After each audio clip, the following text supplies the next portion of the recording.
یہ کہنا چاہتے ہیں کہ آپ یہ ذہن سے نکال دیں کہ آپ کے لیے شریعت میں کوئی فرق ہے. پوری شریعت جس طرح مردوں کے لیے ہے عورتوں کے لیے بھی ہے، اور اسی طرح سے پھر دونوں کے لیے عمل کرنا بھی ضروری ہے. اب اس موقع پر باتیں تو بہت سی ہو سکتی ہیں.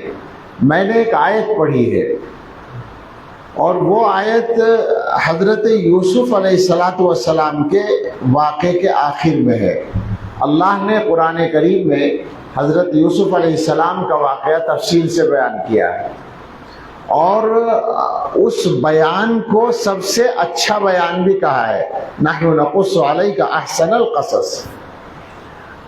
اور آدھے پارے سے زیادہ میں وہ واقعہ بیان کیا گیا ہے. قرآن کریم کا آدھے پارے سے زیادہ اس میں لگا ہے کہ اللہ تعالیٰ نے تفصیل کے ساتھ حضرت یوسف علیہ السلام کا قصہ بیان کیا.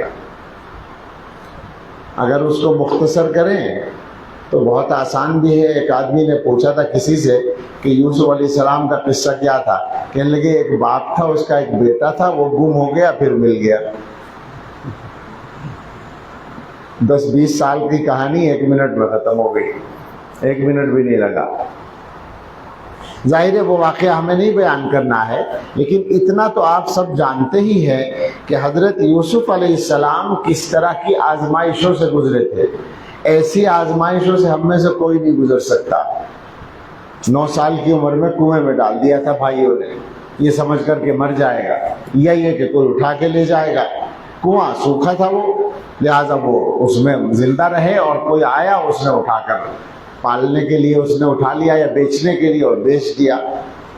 حضرت یوسف علیہ السلام اتنے بڑے خاندان کے چشم و چراغ، نبی کے بیٹے، نبی کے پوتے، نبی کے بھتیجے، ان کو بیچا گیا. پھر وہ جا کر اس کے گھر میں رہے جس نے خریدا، وہ حکومت کا ذمہ دار اعلیٰ تھا، وہاں ان کی پرورش ہوئی. اس کے بعد جب جوانی کا زمانہ آیا، حالات اچھے ہو سکتے تھے تو تہمت لگا دی گئی ان کے اوپر، جیل میں ڈال دیا گیا. جیل سے نکلنے کے بعد پھر اللہ نے ان کو ان حالات سے نکالا، اور وہ اقتدار میں آئے، ان کے ہاتھ میں حکومت آ گئی. اس وقت میں ان کے بھائی جنہوں نے ان کے ساتھ زیادتی کی تھی ان سے ملنے کے لیے آئے، اور وہاں وہ واقعہ ہوا کہ آخر میں وہ پہچان گئے. انہوں نے کہا کہ اِنَّكَ لَأَنْتَ یوسف، آپ ہی یوسف ہیں کیا؟ تو انہوں نے کہا کہ ہاں میں یوسف ہوں، اور یہ میرا بھائی ہے. وہاں جو حضرت یوسف علیہ السلام نے الفاظ کہے وہ ہے وہ آیت. حضرت یوسف علیہ السلام نے کہا کہ قَدْ مَنَّ اللَّهُ عَلَيْنَا، اللہ نے ہم پر احسان کیا ہے. إِنَّهُ مَن يَتَّقِ وَيَصْبِرْ، جو آدمی اللہ سے ڈرتا ہے اور صبر کرتا ہے، فَإِنَّ اللَّهَ لَا يُضِيعُ أَجْرَ الْمُحْسِنِينَ، تو اللہ تعالیٰ اچھا کام کرنے والوں کا اجر ضائع نہیں کرتا.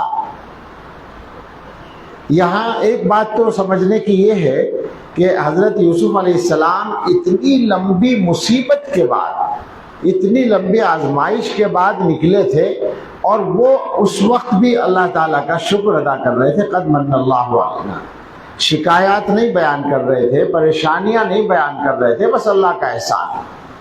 اور اس کے بعد جو اللہ تعالیٰ نے ان سے جملہ کہلوایا وہ یہ ہے کہ جو آدمی اللہ سے ڈر کر زندگی گزارتا ہے، یعنی تقوی کی زندگی گزارتا ہے اور صبر کرتا ہے، تو پھر اس کا اجر ضائع نہیں ہوتا، اس کا کام ٹھیک ہو ہی جاتا ہے.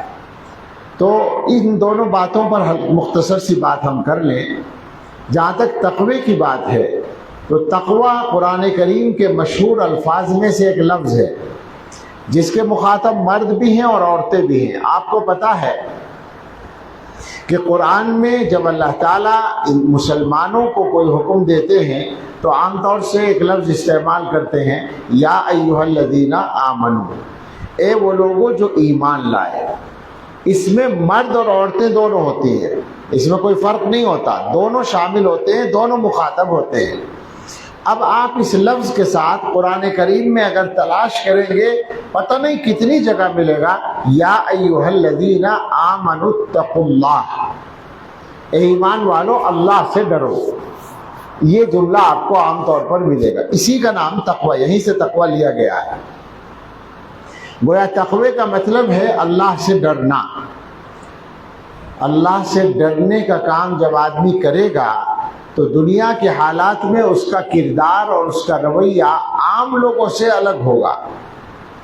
عام آدمی جو اللہ سے نہیں ڈرتا وہ ہر جگہ اپنی خواہش اور اپنی ضرورت کو سامنے رکھتا ہے، دوسرے کو پیچھے کرتا ہے۔ اللہ سے ڈرنے والا ہر جگہ اللہ کے حکم کو آگے رکھتا ہے، اپنی خواہش کو پیچھے رکھتا ہے۔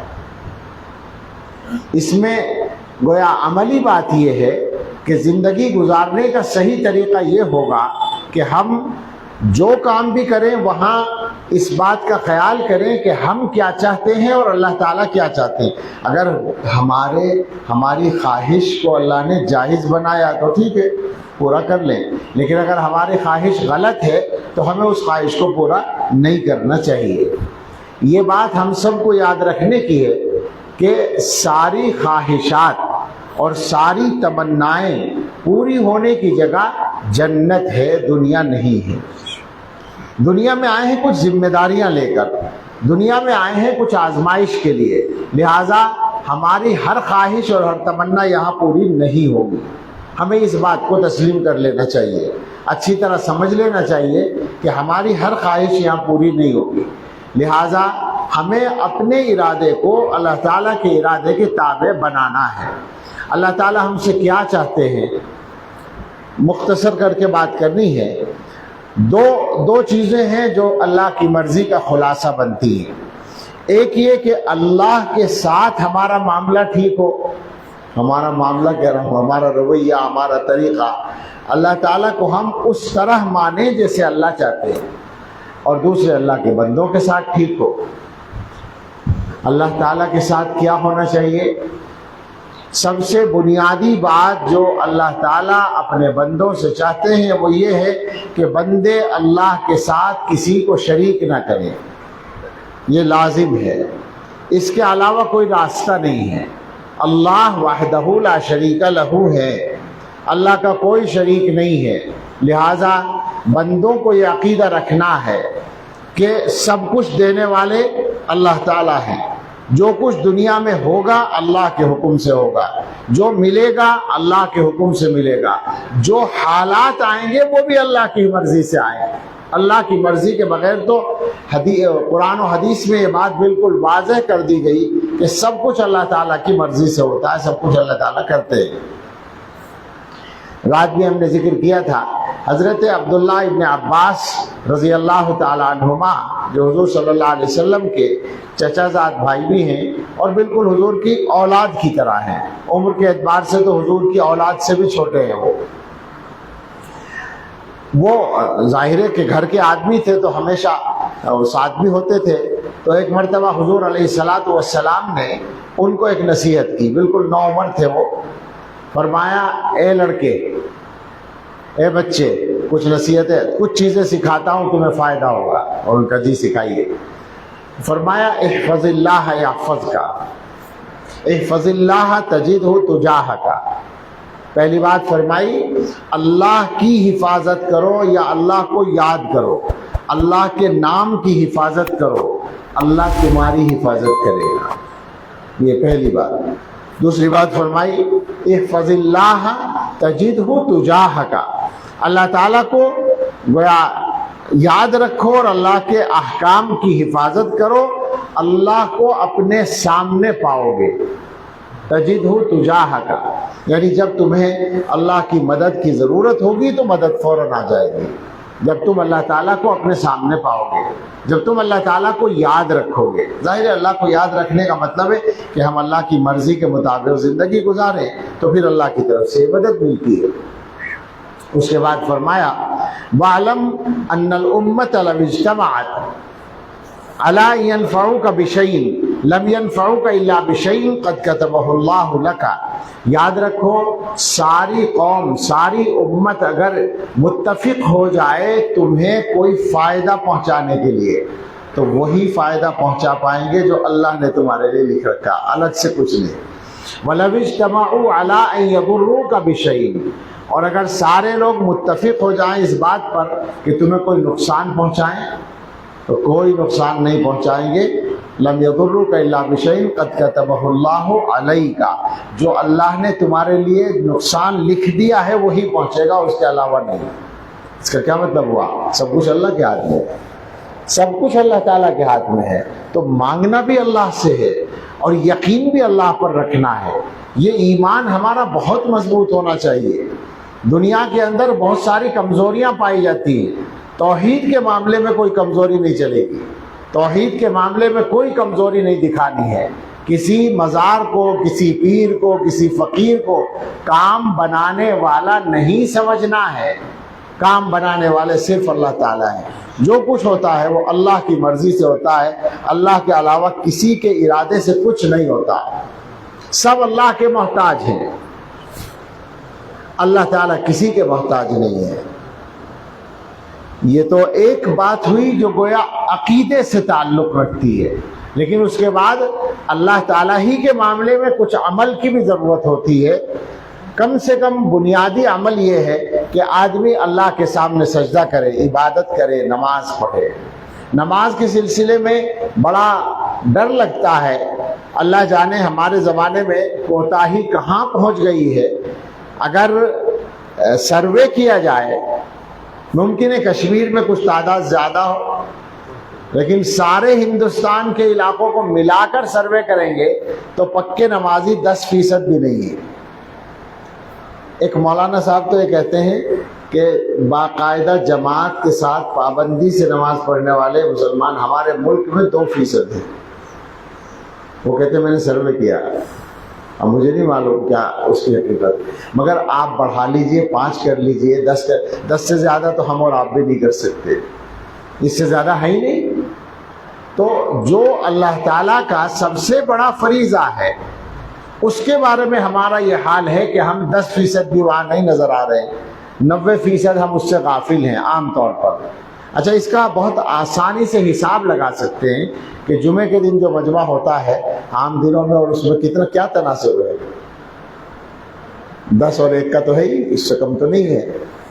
حالانکہ وہ سارے لوگ وہیں کے ہیں، جو کہ ہر جگہ بھیڑ ہے، کہیں کرائے پر تو آئے نہیں ہیں، کہیں نئے لوگ نہیں آ گئے ہیں.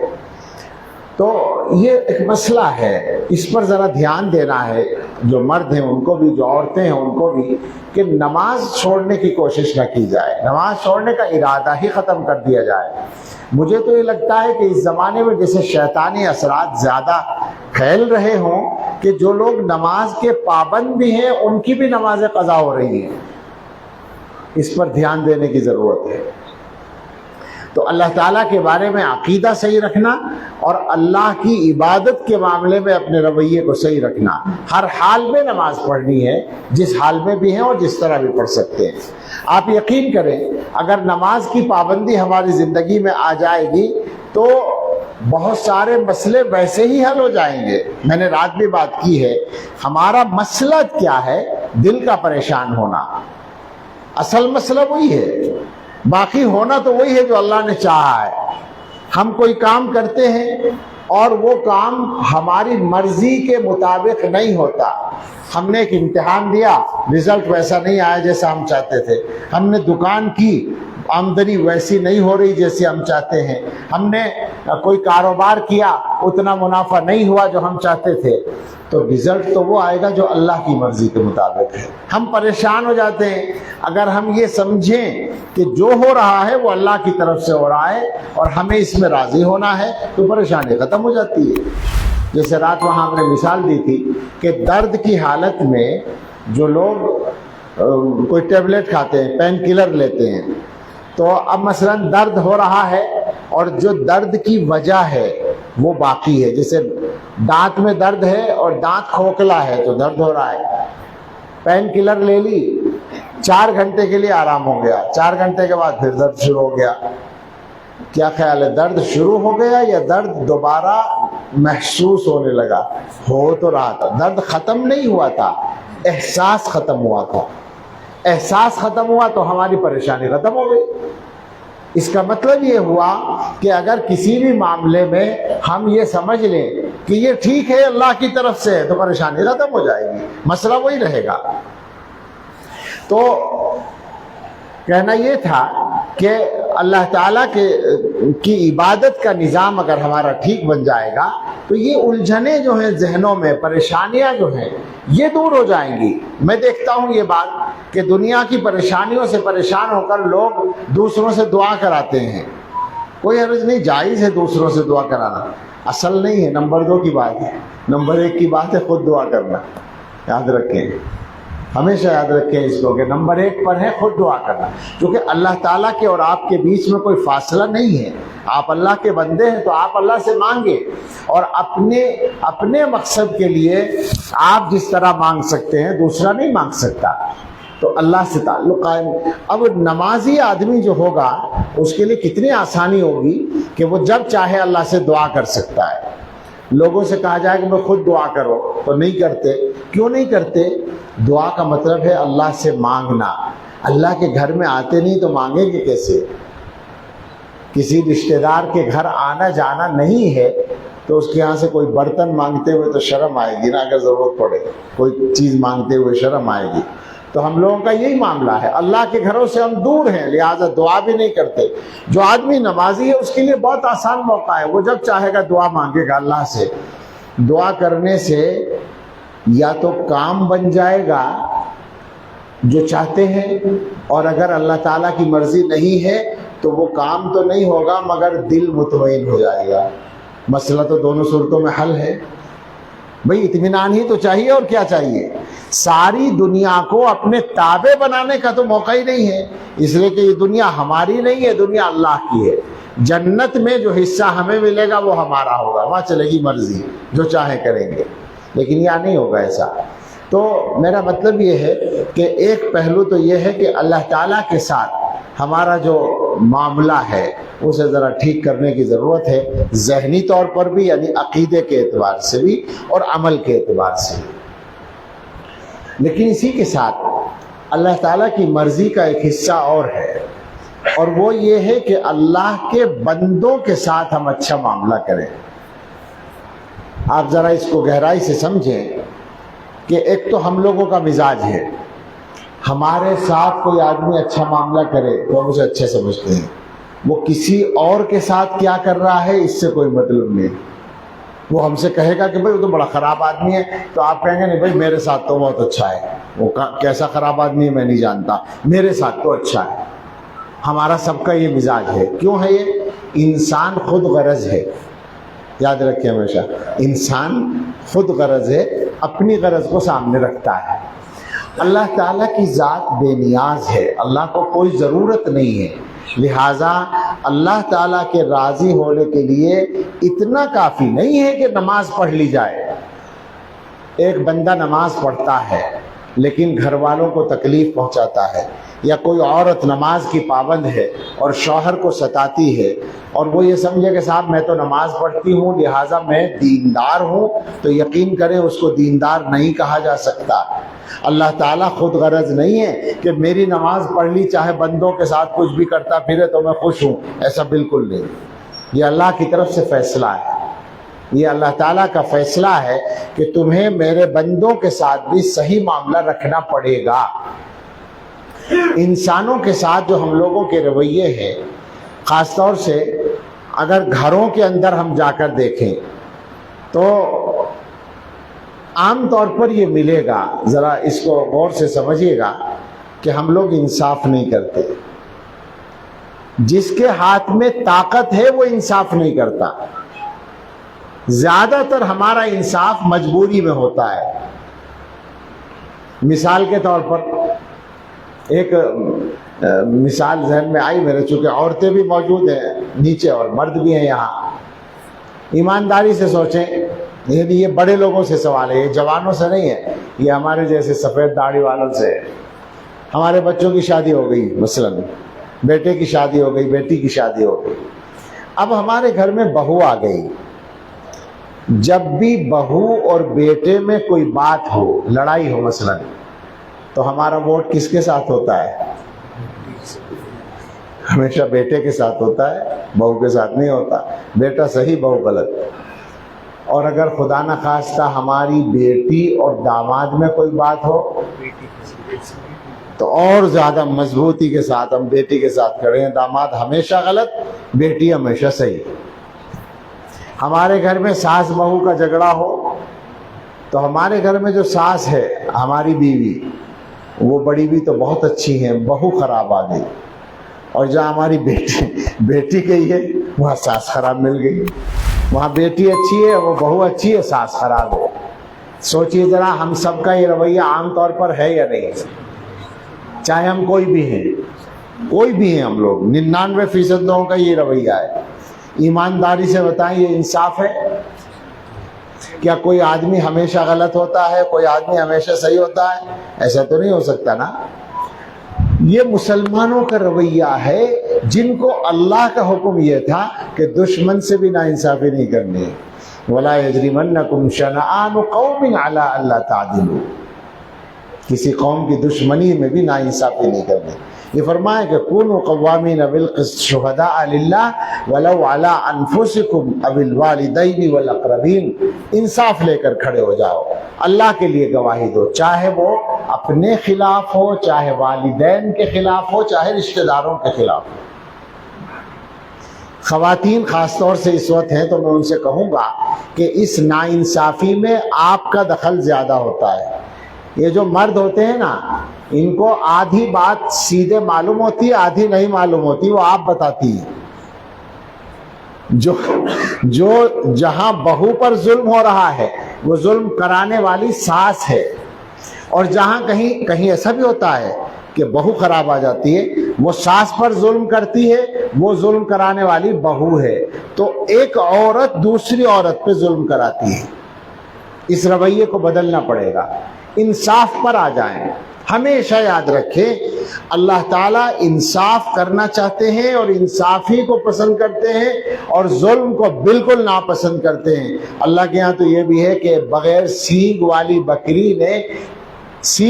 بکری نے بغیر سینگ والی بکری کو دنیا میں مارا ہوگا تو قیامت میں اس کا بدلہ دلوایا جائے گا اس کو۔ تو آپ سوچ لیں کہ کتنے بدلے ہمارے ذمہ بنتے چلے جا رہے ہیں۔ کسی بھی کمزور کو نہ ستائیں، ہمیشہ انصاف سے کام لیں۔ مسلمانوں کے حالات اتنے خراب ہیں کہ بعض لوگ تو، یہ تو بہو اور بیٹے کا یا بیٹی اور داماد کی بات میں کر رہا تھا، سگی اولاد میں انصاف نہیں کرتے۔ دو بیٹے ہیں، ایک بیٹے کی آمدنی اچھی ہے، ایک بیٹا ذرا کمزور ہے۔ اب ان بیٹوں میں جب کوئی بات ہوتی ہے تو ابا اماں کا ووٹ کس کے ساتھ ہے؟ مال والے بیٹے کے ساتھ۔ اکثر ایسا ہی ہے یا نہیں ماحول میں؟ کیوں ہے آخر یہ؟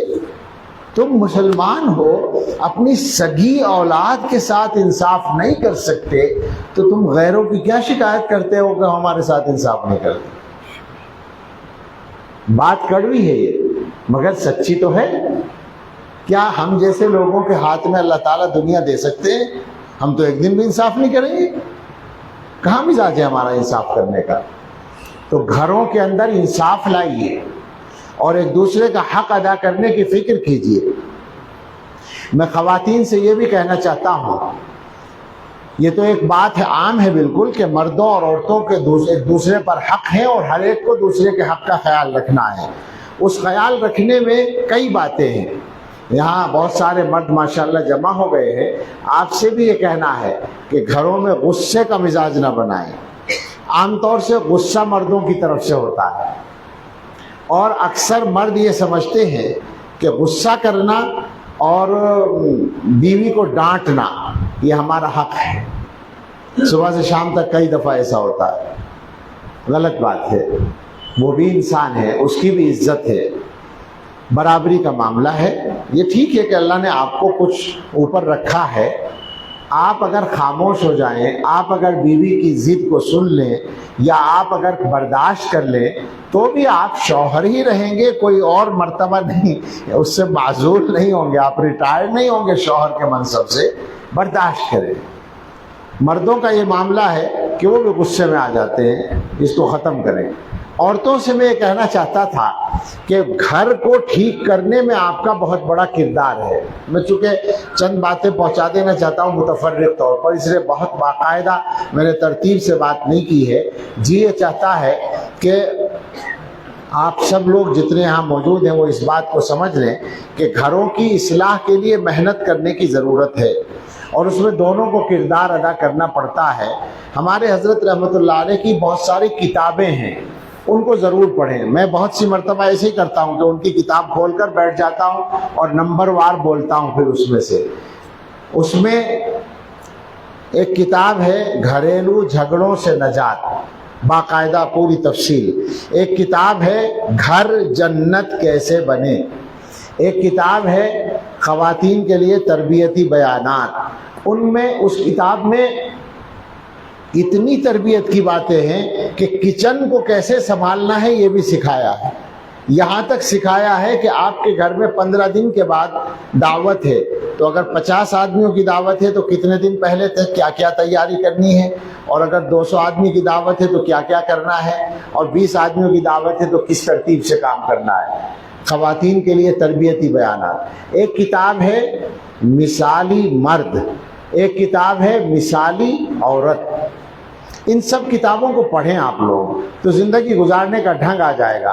آپ سے کہنا تھا کہ آپ اپنے گھر کو ٹھیک کرنے کے لیے اپنا کردار ادا کر سکتی ہیں.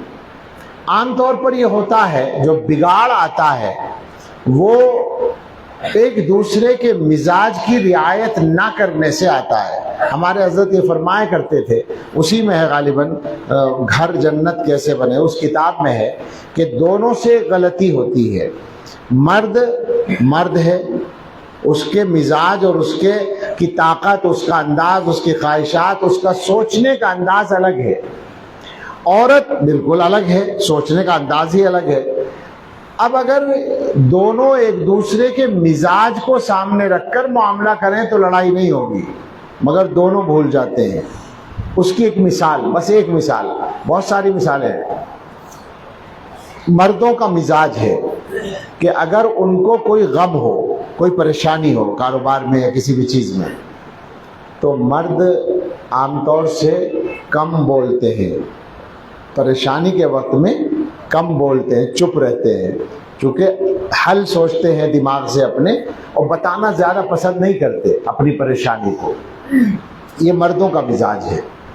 اور عورتوں کا مزاج ہے جو اللہ ہی کا بنایا ہوا ہے کہ جب ان کو کوئی پریشانی ہو تو وہ زیادہ بولتی ہے. وہ جب تک شیئر نہ کریں اپنی بات ان کو پریشانی ہوتی رہتی ہے. اب یہ ایک مزاج ہے. گھروں میں کیا ہوتا ہے، مرد آیا، باہر کوئی پریشانی تھی دکان پر یا جہاں بھی کام کرتے ہیں تو وہ بوجھ ہے دماغ پر، وہ بوجھ لے کر آیا، آ کر گھر میں چپ چاپ بیٹھ گیا. اب بیوی کہتی ہے جی بولتے کیوں نہیں، کیا ہو گیا؟ اب وہ پہلی بار میں نہیں جواب دیتا تو وہ پھر بولتی ہے. جب ایک دو بار بار بار بولتی ہے تو مرد کو غصہ آتا ہے، وہ کہتا ہے خاموش رہو. اب وہ کہتی ہے میں نے کیا کہہ دیا، میں تو خیریت ہی معلوم کر رہی ہوں، کیا پریشانی ہو رہی ہے، میں ڈانٹ رہے، تو لڑائی ہو جاتی ہے. اگر وہاں بیوی یہ سمجھ لے کہ کوئی پریشانی ہے، شاید اس وقت یہ بولنا پسند نہیں کر رہا ہے، تو میں ہی خاموش رہوں، جب بولے گا بول لیں گے، بات کر لیں گے، تو مسئلہ نہ پیدا ہو. اچھا اس کا الٹا، مرد آیا گھر میں، عورت نے اپنی پریشانی بولنا شروع کی کہ ایسا ہوا ایسا ہوا ایسا ہوا. سارے مردوں کا یہ قصہ ہے، میں بھی اس میں شامل ہوں، کہ آدھی بات سن کر کہیں گے میں سمجھ گیا بس کافی ہے، آدھی بات سن کر روک دیتے ہیں. اب وہ کہتی ہے میری بات ہی نہیں سنتے، اس کی بھڑاس تو نکلی نہیں تو اسے پریشانی رہ جاتی ہے.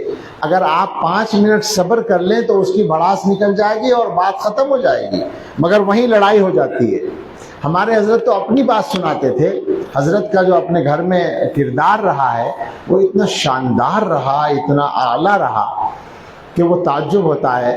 حضرت فرماتے تھے کہ جوانی میں جب شادی ہوئی اور اس کے شروع کے زمانے میں پڑھنے کی بہت عادت تھی، مطالعہ کرتے رہتے تھے کتابوں کا ہر وقت. تو فرما رہے تھے کہ میں کتاب پڑھ رہا ہوں، اہلیہ آئیں، آ کر بیٹھی اور انہوں نے کچھ بات کی، ہم نے ہوں ہاں میں جواب دیا اور مطالعے میں لگے رہے. کچھ دنوں کے بعد اہلیہ نے کہا کہ ایسی عورت کے بارے میں آپ کا کیا خیال ہے جس کی 10,000 سوکنے ہیں؟ سوکن تو بہت سمجھتے ہیں نا، شوہر کی 2 بیویاں ہوں تو وہ ایک دوسرے کی سوکن ہے. وہ 10,000 کتابیں جو رکھی ہوئی تھی ان کو کہا کہ ایسی عورت کے بارے میں کیا خیال ہے جس کی 10,000 سوکن ہیں؟ تو حضرت فرماتے تھے کہ ہماری سمجھ میں بات آ گئی اور ہم نے اپنا رویہ اسی دن سے بدل دیا. اب اہلیہ آئیں، ہم بیٹھ گئے کہ جی فرمائیے. باتیں شروع ہو گئی، 5 منٹ بعد کی وہ چلی گئیں. اس کے بعد ہم پھر پڑھنے میں لگ گئے، کوئی مسئلہ نہیں. حضرت کا اپنی اہلیہ محترمہ کے ساتھ ایسا برتاؤ تھا کہ ان کے صاحبزادہ گرامی جو ہیں، ان کے جانشین، وہ فرما رہے تھے کہ ہم کچھ دنوں سے ابو سے کہا کرتے تھے کہ آپ نے تو لگتا ہے جنت میں جانے کا ذریعہ یہی بنا لیا کہ امی کو خوش رکھنا ہے. یہ کہہ رہے تھے وہ. عجیب بات ہے. تو حضرت کا مطلب خلاصہ یہ ہے کہ ایک دوسرے کے مزاج کی رعایت کریں. ایک بات بیچ میں رہ گئی تھی، اس کو پورا کر کے میں اپنی بات ختم کروں گا کہ گھر کو صحیح کرنے میں خواتین کو اپنا کردار ادا کرنا ہے. آپ 2-3 باتیں طے کر لیں. ایک تو یہ طے کر لیں کہ ہمارے گھر میں حرام آمدنی نہیں آئے گی، حرام کا قرض بھی نہیں آئے گا. میں جانتا ہوں اس زمانے کے سنگین مسائل میں سے یہ مسئلہ ہے کہ پورے ملک میں، یہاں سے لے کر اور ہمارے ملک کے آخر تک، بالکل ہر جگہ مسلمانوں کے گھروں میں سودی قرضہ آ رہا ہے. مجھے معلوم ہے کشمیر میں بھی آ رہا ہے، اور ہم یہاں کشمیر میں بیٹھے پورا ہندوستان پار کر کے کیرلا چلے جائیں وہاں بھی آ رہا ہے. بالکل پورب میں چلے جائیں آسام وہاں بھی آ رہا ہے. بالکل پچھم میں چلے جائیں گجرات راجستھان وہاں بھی آ رہا ہے. کوئی جگہ بچی، میں دیکھ کر بتا رہا ہوں، میں معلوم کر کے بتا رہا ہوں. کئی سال ہو گئے مجھے یہ بات معلوم کرتے کرتے. کیوں آ رہا ہے قرضہ؟ ایک تو بڑا قرضہ ہوتا ہے جو کاروبار کے لیے لوگ لیتے ہیں، وہ بھی بہت بڑی مصیبت ہے. میں نے خربوں روپے والی کمپنیاں یا فیکٹریاں بند ہوتے اپنی آنکھوں سے گزشتہ چند سالوں میں دیکھی ہیں، سودی قرضے کی وجہ سے. ویسے ہی نہیں بول رہا ہوں میں لفظ یہ کھربوں روپے کا. مجھے پتا ہے کہ 100 ارب کو خرب کہتے ہیں. سمجھ رہے؟ ایک فیکٹری جو 70 ایکڑ میں پھیلی ہوئی فیکٹری جوتے کی، میں نے دیکھا پلاٹنگ ہو رہی ہے، فیکٹری بند ہو گئی. کھربوں روپے کا کاروبار تھا. تو وہ تو بڑا قرضہ ہے. ایک چھوٹا قرضہ ہے جو گھروں میں آ رہا ہے، عورتوں کو دیا جاتا ہے. تقریباً سب جگہ عورتیں ہی اس کا نشانہ ہے. وہ قرضہ بھی سودی قرضہ ہوتا ہے. آپ سمجھ لیں آپ کے گھر میں اگر سودی قرضہ آ رہا ہے تو برکت تو رخصت ہو رہی ہے، نحوست آ رہی ہے، اللہ کی لعنت آ رہی ہے. تو وہ جو ہے اس کا نقصان کیا ہے؟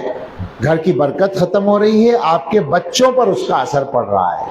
یاد رکھیں بچوں کی تربیت کی بنیاد یہ ہے، نمبر 1 کی بنیاد کہ آپ ان کے پیٹ میں حلال لقمہ پہنچائیں.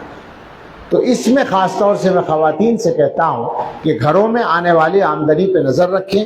اپنے شوہروں سے یہ کہیں کہ ہمیں حلال چاہیے، حرام نہیں چاہیے. کم ہے، کم میں گزارا کریں گے. اور دوسری بات مردوں سے کہنی ہے کہ اگر کم ہے، خرچہ پورا نہیں ہوتا تو آپ محنت بڑھائیے. ہمارے مردوں کی جو کمی ہے اس زمانے میں، کچھ لوگوں کو چھوڑ کر ایک بڑی تعداد سستی اور کاہلی کا شکار ہے. جو محنت ان کو کرنی چاہیے وہ نہیں کرتے. ہمارے جوان شکایت کرتے ہیں بے روزگاری کی، اور رات کو 2 بجے تک جاگ کر دن کو 2 بجے تک سوتے ہیں. تو ایسے لوگوں کا روزگار کہاں سے بن جائے گا؟ محنت کرنی پڑے گی. حالات کو بدلنے کے لیے اپنے اپنے حصے کا کام سب کو کرنا ہوگا. خواتین خاص طور سے ساری بات کو دوبارہ ذہن میں کر لیں کہ اللہ تعالیٰ کے ساتھ عقیدہ اور عمل صحیح کرنا ہے، اور انسانوں کے ساتھ بھی اپنا معاملہ ٹھیک کرنا ہے، اس خیال اور اس یقین کے ساتھ کہ جو کچھ ہم یہاں دنیا میں کر رہے ہیں اللہ کے یہاں اس کا حساب دینا ہے. اس کو سامنے رکھتے ہوئے جب آپ زندگی کے نظام کو بنائیں گے تو زندگی دنیا کے اعتبار سے بھی آسان ہو جائے گی، آخرت بھی بن جائے گی انشاءاللہ تعالی. اللہ ہم سب کو توفیق عطا فرمائے.